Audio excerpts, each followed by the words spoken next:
Guys, EvilHammer6, and this video is fairly straightforward. I'm going to show you how to be able to afford membership via buying bonds by just getting in-game money via doing easy daily tasks in-game, obviously every day for the 14 days. So let's get started. Guys, for this part, what you'll do is you'll plant palm trees, and then you're going to pick the coconuts from them every day. Every day, I don't know how long it takes for them to respawn, but every day they will be completely respawned. So what you have to do is you just click on them and pick them, and there are 6 spots. There's this one here that we're in right now, which is Tree Gnome Village, which you can take the Spirit Tree to. There's one that's west of the Tree Gnome Village, which you can also take the Spirit Tree to. There's one north of Brimhaven. There's one in Lieta, which is the Elfin Village. And then there's one at Herblore Habitat, which you can go to. So that's all the locations for that. Pick all the coconuts, and you can click on the gnome, and if you just give one to him like this, he will banknote, put them in a banknotes for you, so that way they stack.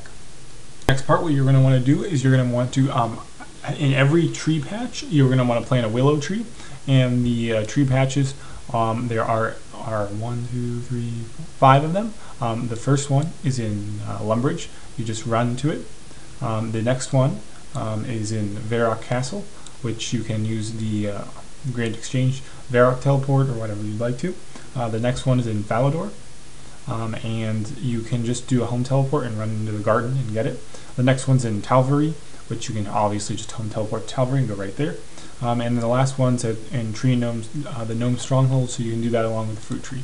And what you'll do is, after every day, you can pick the willow branches and sell them on the GE. And that's what you'll do for that part. For the next part, what you're going to want to do is you're going to want to buy, go to 2 Slayer Masters. One of them has to be Jacqueline Manslaughter, which is in Talvery. You trade her, and what you're going to want to buy from her is the broad arrows that are right here. You buy all of them, confirm, and it'll cost you 150k investment, but it's well worth it. And you want to make sure you have a Ring of Slayer. So you rub it, and you can teleport right to that another Slayer Master, because you cannot trade him for another amount. It has to be another random one. So this Simone's the next easiest one to get to if you have access to the Slayer Ring, and you can buy another 3,000 from her. So that's the end of that part. What you're going to want to do next is you're going to want to buy all the battle staffs you can in game. In this house that's in the north of Lunar Island, which is where Baba Yaga is, and that's where you're going to buy your first 20 battle staffs from. You just right click on them, and they're right there. I already bought them, and they're in my inventory. There's 20 of them. 20 of them. The next thing you do is you go to Varrock, and depending on the amount of Varrock diaries you've completed, the maximum, which is what I'm going to be showing you, obviously is Elite. You can buy battle staffs from them. Obviously, all this stuff here that I'm showing you requires investment money. It's really not that. Obviously, if you're going to try to buy bonds for daily tasks, you should obviously have this amount of cash. And you can buy them, and they're 560k. Okie dokes, on the next part. Okay, another small little task to do is you go to Varrock, the Cooking Guild, and you trade Romley Weak Lax, and you buy. There's There's actually 100 of them here. The pie dishes of making sure they still sell on the G. What you do is you just buy them and you bank them. There's only 100, so they're really easy to get, and the bank is literally right there, so it doesn't take you a bunch of time. Obviously, you can bring a yak and do this. I don't have one currently because I'm just going to fast forward to the part of this video until I bank them all. Okay, next one we're going to mine flasks. All you have to do is teleport to the lodestone and run over this way. There's also another place to get this in the desert that you can get an additional amount, which I do not have access to. But it would if you do have access to it, it'll provide additional money that you can do and cut out another step from the amount of steps that I have in this video. Okay, so I'll fast forward through all this until I have all my red sandstone. Now obviously you can do this after you get a star sprite and mine one of those. It will give you more, obviously it'll give you more red sandstone, and obviously you'll make money that way. But it's not always easy to find one. You can use the French chat star find if you want to do that way. It's not going to give you that much more money, so it's not really worth it. You can also bring a yak, and what the yak will help you with is you can put everything into one inventory and go ahead and go to the robust glass machine and then to the bank. But for this part of the video, I'm just going to run through it.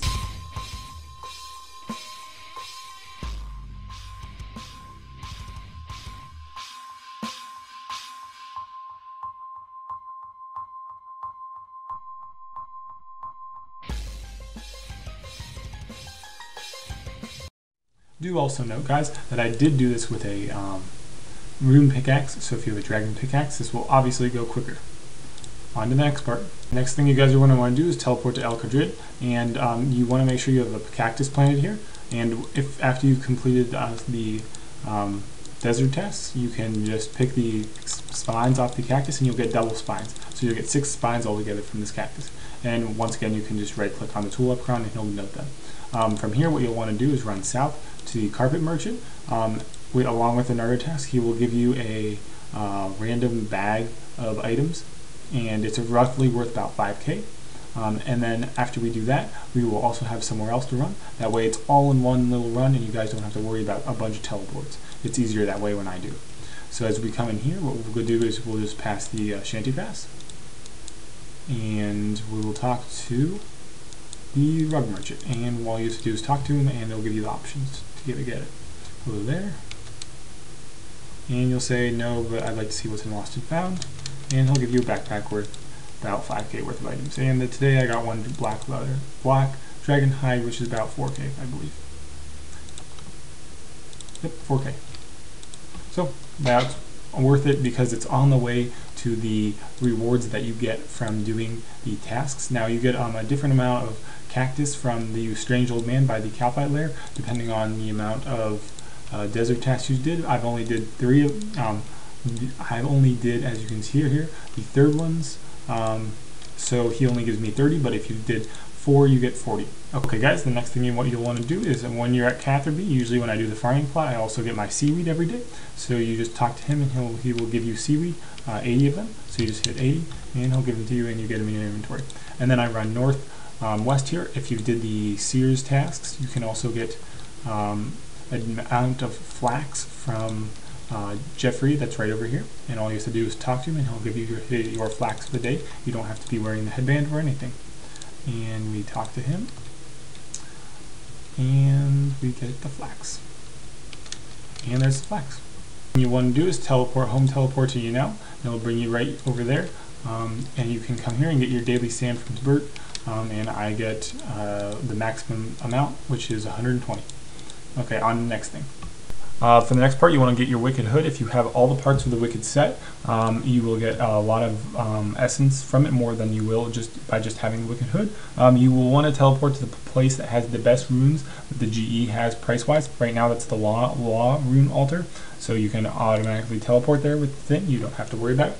Also, if you can fill your inventory with the runes pre-res, it will obviously make you more money because they're not that expensive, and you can also get them from the art in Artagon with your daily task for the task system. Now obviously it doesn't make that much money if you go claim them, so I'd suggest just buying the runes because obviously it's more money.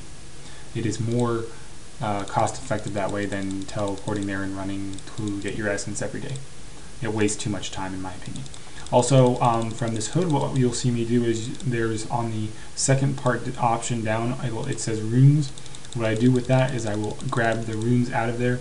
So I will also grab an extra, says I have 4 runes to get, but technically you get 5 runes per grab.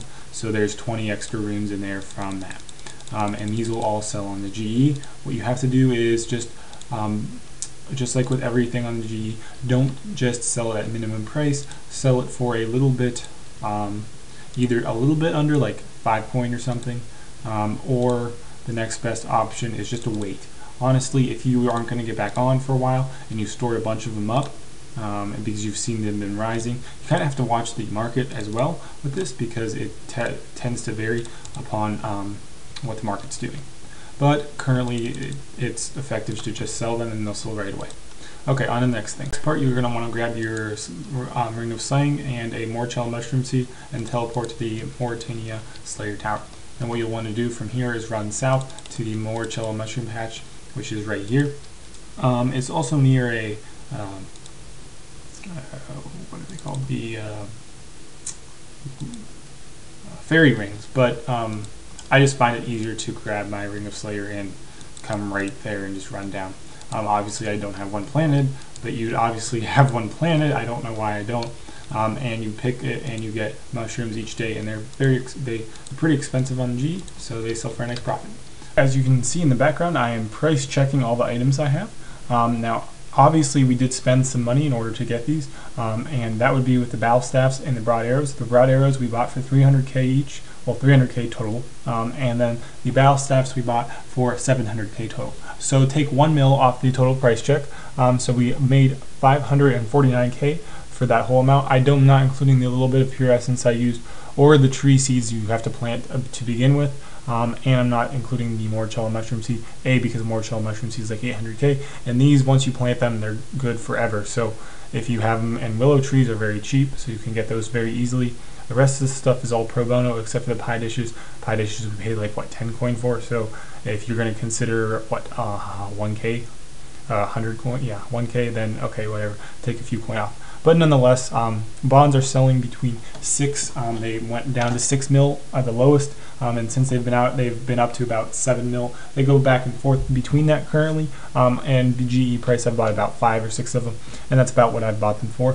So I'm estimating them at 6.5 mil, and I'm dividing that by 14 days. So for each day, you have to make 464k, and as you can see here, we made about 100k over that. So as the prices fluctuate on these items, you should still be able to make about 460k each day.